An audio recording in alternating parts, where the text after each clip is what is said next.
Every project in our tiny house has the potential to transform how we live and feel in our space. We have high hopes that this dream built-in bookshelf project will bring back the cozy, personal touches we've been missing since leaving our home and moving off-grid. Come with us through the seasons as we put in the months of work turning these four walls into something we can call our home.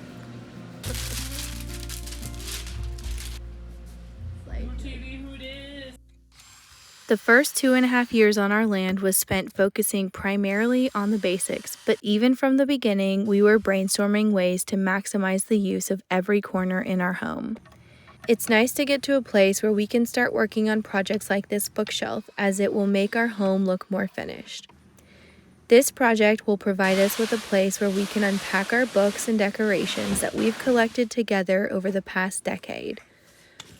The first few steps of framing the wall and adding drywall were completed over 2 years ago, but we just put up our last beadboard panel and there's nothing left to do but start building. So crazy in here, it looks so light. My grandparents are coming in less than 2 weeks and we have a lot of things to do before then, and one of them is completing these bookshelves. For this build, we are using birch plywood and pine. Both are commonly used materials, making them easy to find. We were able to get everything we needed from our local lumber company for much less than we could at a big box store. Here is the plan. On this side, I have the drawing, I have a cut list down here, and then I also like to lay out each of the cuts on plywood, so I'm using the plywood in the best way possible. So that's what I have. In big projects like this, we often separate tasks based on what we each are capable of. A lot of times there are a bunch of little jobs that need to get done that don't require 2 people to complete. This means we can split up jobs and work on our specific assigned tasks at the same time. I'm working on stripping plywood, while Casey is inside filling nail holes on the beadboard wall. The big challenge in this project is figuring out what to do with our TV. I never liked the idea of DIYing an artwork framed TV because of how much space it would take up on the shelves. I wanted a way to use the whole space as bookshelves from floor to ceiling, while still having a TV involved somehow. After all, this corner is the only place in our house where it can go. So we decided to make the shelves deep enough to hide the TV.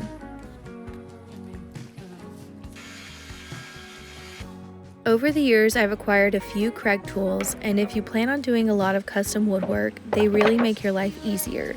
I remember that one of the first things I built with wood, all my lines were wobbly, and I couldn't understand how people cut a straight line.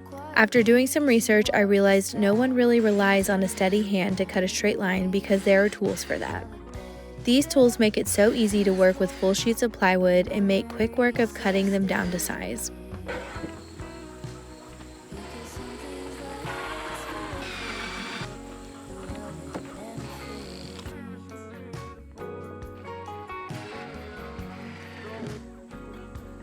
If you have ever renovated a home while living in it, you know it can drive you a little insane.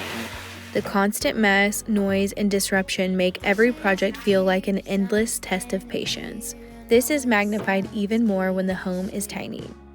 Luckily, our desire to create something beautiful kept us going. These are the options.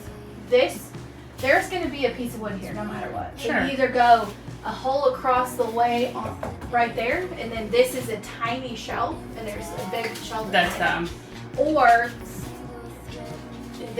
that shelf goes. It couldn't be any shorter. If you imagine that thing going all the way across all the way across.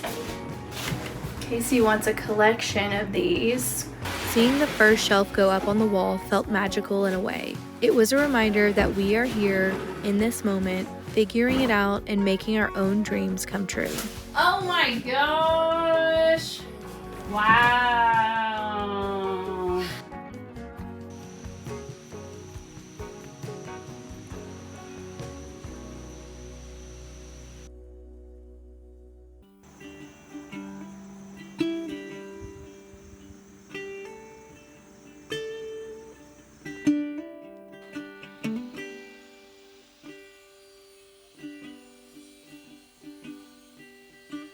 There's something about people coming to visit that makes us want to complete a big project. We have one very long to-do list, and we usually just do and cross off the most important thing at the moment. That usually means that things like these bookshelves don't make it to the top because it isn't an urgent need.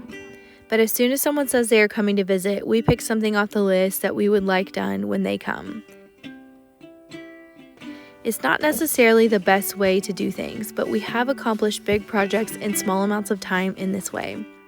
I guess it's very motivating when you want to impress a guest. One way we saved money on this project without having to sacrifice looks is by making spacers. Because we're using plywood for most of this project, we are having to do a little extra work to hide the edges and the fact that it is indeed made with plywood. The spacers help make it look like the wood is thicker than it actually is. The plywood itself is sturdy enough to hold the things that will go on our shelves, but the spacers will add even more rigidity to the shelves. I'm attaching the spacers to the wall right under the plywood and then attaching the spacers to the plywood. This will keep the shelves from being able to be pulled down. This is rock solid.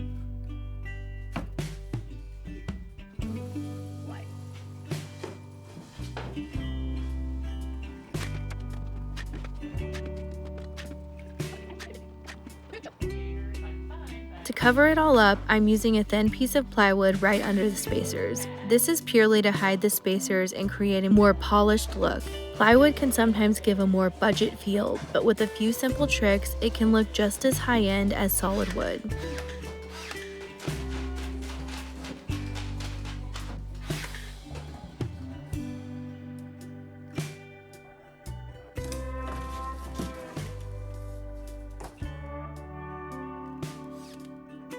At this point, we were questioning why we decided to try to finish this before our very important guests arrived. They certainly don't expect us to finish these. And it's a good thing they don't, because 3 days before my grandparents came, we decided to stop working on the bookshelves in order to finish some other tasks around our property. Many books had made their way into the house and were tucked away in random spots, so we put them on the shelves and got a little preview of what was to come.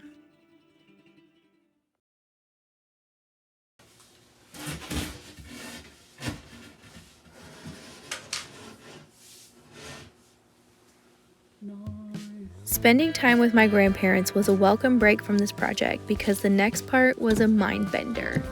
I racked my brain for a whole year on the best way to hide our TV. Casey didn't care one way or the other if it was hidden, but I was adamant that I didn't want to forego 2 whole shelves for our TV.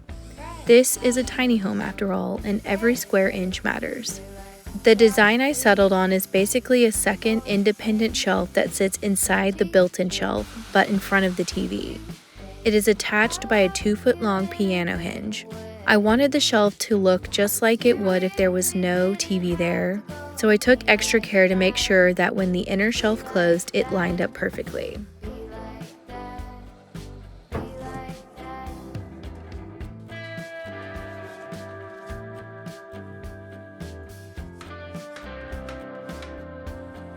Now it's time for finishing touches. Is it just me, or is the part before painting the worst part of every project?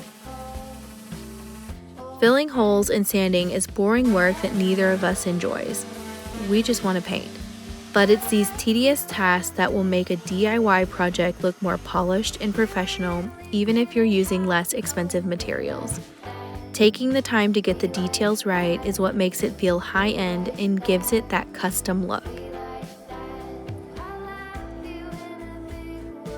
Since we are working with raw wood, using primer is a must. Most cabinet quality paint requires that you use one. Even though white is not our final color, it was nice to see the shelves all painted, as it gave us a glimpse of how the final product would look. This is the first sign that all the prep work we did really mattered.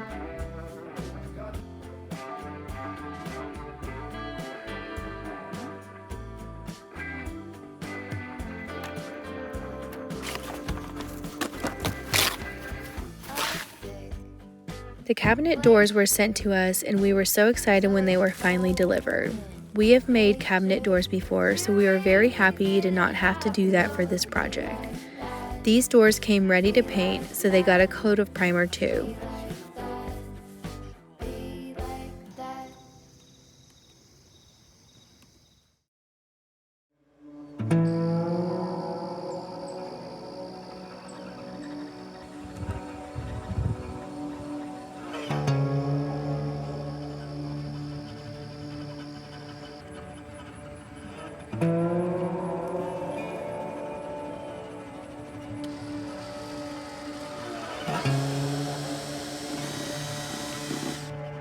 We have a love-hate relationship with our paint sprayer. On one hand, it can make quick work of a paint project, but on the other hand, it has a lot of quirks that randomly show up in the middle of said project. Because of this, we started painting with rollers. Very quickly, we knew we had to bring out the sprayer. We taped off the floors and walls to try to contain the overspray.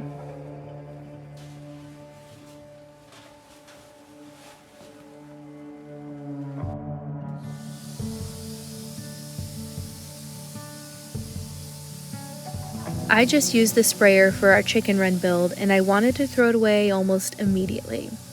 Casey wasn't here when I used it, so she still had hope that maybe it would be okay, so she agreed to be the operator. Switching to the sprayer certainly made the painting go a lot faster, but we had a hard time getting the paint to spray evenly. We tried to keep the spray nozzle from getting clogged up, but it did anyway. It's the same problem we always have. By the end of this project, I can't say that we are big fans of using a paint sprayer, but it was better than hand rolling every surface. And all of the trouble was worth it when we could step back and admire the finished shelves. This color is called Wellington Green by Magnolia Home. At this point, we weren't sure whether we wanted to roll or spray the cabinet doors, but decided on using the paint sprayer again. Even with a freshly cleaned out and dried sprayer, we still had the same problems as before.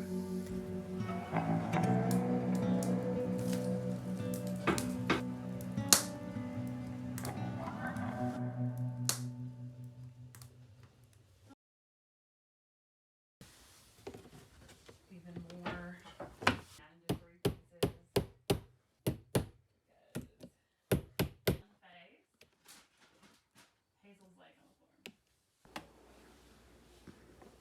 With the paint sprayer shenanigans behind us, we moved on to installing the cabinet doors. We had already started storing stuff in the cabinets, so we were thrilled to get the doors on. Having these beautiful bookshelves on the top, but then staring at the contents of the cabinets below was not a vibe. The handles we chose were inexpensive and add a little charm to the shaker style front, which can feel a little modern. The final step of the actual build is finally here. Even though we already installed the swinging shelf previously, I was worried that the new layers of paint might mess the reinstallation up. This little swinging door on the side exists so the TV can easily be maneuvered out of its little cubby, and I used some low friction tape on the corner where it rubs the shelf below. This makes sliding the shelf in and out much easier.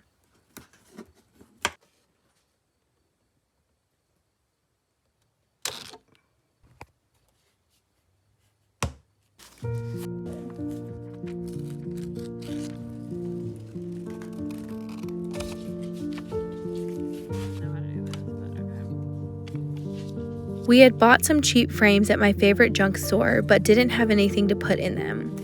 So Casey searched some old magazines and seed catalogs for pretty pictures to cut out and put in the frames. This is a super inexpensive way to add decor to your home. Because this is so accessible and inexpensive, you can easily change your pictures out seasonally if you want.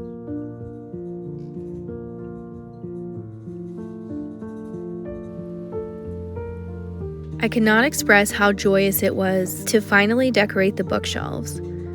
All of the setbacks, the mess, missed deadlines, and frustration were totally forgotten when we could finally add some of our favorite things to these shelves. After 3 years of our books sitting in boxes, we were finally able to unpack and display them. This project also gave us the perfect excuse to support our local used bookstore since we had downsized a lot of books before we moved. I think because of the time of year and because our shelves are full of new and old books, we are reading a lot more. We love finishing a book and then visiting the shelves to see what we'll read next. This project is a great example that no task, no matter how daunting, can be broken down into manageable steps. And while it felt like we'd never finish it, now that it's done, I can see that every small effort was worth it. Sometimes it's not about rushing to the end, but savoring each little step that leads to a beautiful, rewarding result. These shelves look as though they've always been here, which is exactly what we wanted.